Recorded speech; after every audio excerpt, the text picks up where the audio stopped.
Light, camera, and action. Rolling? Yep. 3, 2, 1. Here we are, guys, and welcome back to the channel. Say hello, the Wingman. Hello, guys. Great to be out with you today, sir, tonight. As always, mate. Having to speak up a bit because there's lots of waves coming in here. So we're out Bigbury Bay, a new little spot I've searched out on Google Earth, maybe. And yes, promised Wingman a bass tonight about that big. So hopefully we'll get one about that big for you tonight. Unless this place has been netted, of course, in which case we'll probably catch nothing. So yes, welcome along, guys. What are you saying, mate? Well, I'm quietly optimistic, mate. Quietly optimistic. Yeah, it's a new spot, but it's quite rough. And I've got the sexy new Bass Conti 3.9 tonight from Black Rock. I was just about to say that. Yeah, it's not out until March, but I've got the only prototype in the UK, not prototype, the only sample. Yeah, I used it last night on a big beach and in pretty big conditions, and yeah, it was all right. I caught a huss about that big, £3, but you know. So yes, welcome along. I'm the Bass Man. It's time to go fishing. Let's go fishing, guys. Tight lines. Right, so all I've got for bait tonight is frozen crab. It'll have to do. And I've got a claw there to break off and put on that. And I've got the stinger rig at the back with a knotless knot. I'm actually like it sliding, but I'm just going to try this tonight. The problem with it being a knotless knot is after a while it gets very tatty, the line, and it's basically single use. Whereas if you have this sliding up and down, the rig lasts a lot longer. It doesn't wear out the line where you keep having to put it round there. Look, that's what perishes the line, doing that to it. You got no way of straightening it afterwards, have you? No. So yeah, so that's why I've gone away from that. But I'm going to try it tonight. And yeah, nice. We've got half a dozen crab each or so, and a bit of squid, hasn't it? Sorry, mate. I've got to do something. My OCD's kicking in. Oh yeah, the string. Oh, you've made it worse, Steve. Twat. You made it worse now. Right, there you go. That's better. Damn your OCD, man. Yeah, so that's the plan. Basic stuff, and here's the beautiful Aqua. I'm calling it Aquaman at the moment. Let's get rid of that rig. Here is the beautiful Continental Bass 3.9 set. Yeah. And this, it doesn't do it justice in this light. It just looks quite blue, doesn't it, in this light? But it's very metallic. Look how skinny it is, look. Yeah, mate. Compared to the Blaze, right? Look. Which is a similar rated rod, by the way, right? No, down here, look. No, I was just looking at the lengthwise. Look, you put it here. Yeah. Don't See the difference already. Don't get too close. All right, let's drop it down a bit to make it a bit fairer. Right, can you see the difference? Yeah, and this is similar rated rod. So this is the 2G, second generation carbon versus something that's still very modern. You know, it's half the, not half the size, but it's a lot less, isn't it? Yeah. And to hold it, mate, honestly, I could hold that. I could hold that all day long. Look, it's really light with that reel on it. Nice and balanced, mate. Yeah. So yeah, let's go fishing. Yeah, so Brett's just going now. He's got a light rod and he's got the MX1, and he's going to put out a bigger bait, a squid or something, and then frozen crab on the other rod. Yes, here we go. You got to be really careful at the moment. There's a lot of cliffside slides going on, and here's a recent one. So I feel like it's already come down. You know, the worst of it's done, but yeah, you never know.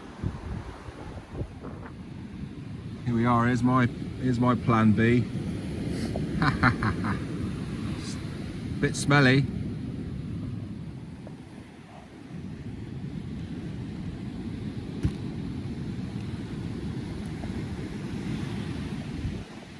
Hell yeah. Yeah, so we are here on this beach, and you can hear that it is pumping, man. We've just had that storm, what was it? Isha. Oh no, there's the second one after that. Whatever it was. And this is the perfect time now for winter bassing. It's 12 degrees, 1019 millibar, low pressure, yeah? Keep an eye on the millibars. It is, I know it's not that low a pressure, 2019, but it's definitely down there. And this is when the fish respond in these periods during the winter. However, we've just had a really cold spell. So that will affect things, and they might have just gone out early to spawn. So I've just wound in my one big crab bait, and I'm gonna whack that one out now. So I've just literally put another crab to the side of it. So that is the best bait that you can put out there in the history of bassing, apart from maybe edible peeler crab, which might be a little bit better, but you're not allowed to use that, so hey. So yes, that's the plan, and there's the stinger at the back, circle. So the theory is, when the bass takes it and turns away, it gets that needle sharp in the corner of its mouth instead of like swallowing the whole lot. So yeah, think about what I've said. Think about, you know, and it's full moon tonight as well, you know, which isn't great, but it's overcast, it's muggy luggy, 12 degrees. They're out there, man. I'm telling you, they are out there. You just got to believe. Got to have a bit of confidence. You just got to believe. You just got to trust in what you know and put your best foot forward. If all you can get is lugworm, that's fine. But go out in the right conditions and use pop-up rigs so the crabs can't get it on one rod. So you're not wasting worm. Same with ragworm. Use pop-up rigs. Make your own pop-up rigs. You know, it's really easy, and it saves you a lot of money, and it saves you a lot of worry as well. So yes, we're on it. Any minute, man. Any bloody minute. I can feel it. Like my spidey senses are going like that. Now mate, I've got a question to ask. Now if someone come up to you on a surf beach, a sand surf beach, and said to you, what's best to use for worm baits, rag or lugworm? Lug. Lug, yeah. You will never catch any bass here on ragworm or any. You will catch them on ragworm, but I can tell you, for you, I am the worm king, right? I was the schoolie king back in the 90s. Yeah, I caught thousands of bass. You know, this size to this size, but mainly this size. And if we had rag, my mate didn't even want to go. It's like, no, I ain't going with that lugworm bass, man. And that's how it is. You've got to have that scent, the lug, you know, but the combo is a killer. So when I put a lug on, I'd buy a $5's worth of rag, I'd stick one off, hang one off the end and pinch the tail off it. Oh my God, I used to do really well on that because you've got the wriggle and the shizzle. You know what I'm saying? You've got the wrigglage and you've got the sizzlage from the lug.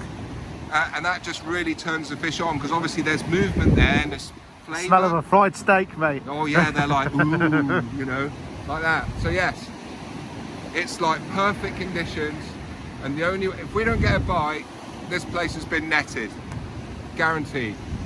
So there you go, that's my prediction. Stop swearing. Right, here we go.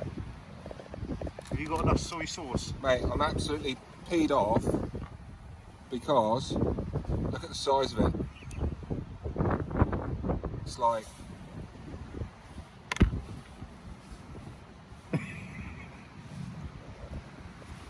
yeah, so yes, I will have lots of salt on my food, thank you. Oops. Yes, the soy. Yes, mate, and I don't trust you. I don't want nothing. You sure you don't want one? No, mate. Bottoms up. Bottoms up. Oh, you got to start with the salmon. So what's that? Is that a salmon roll? Prawn, bit of tuna.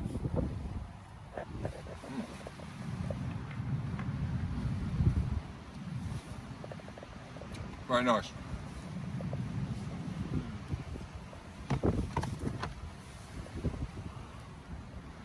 Starving, mate.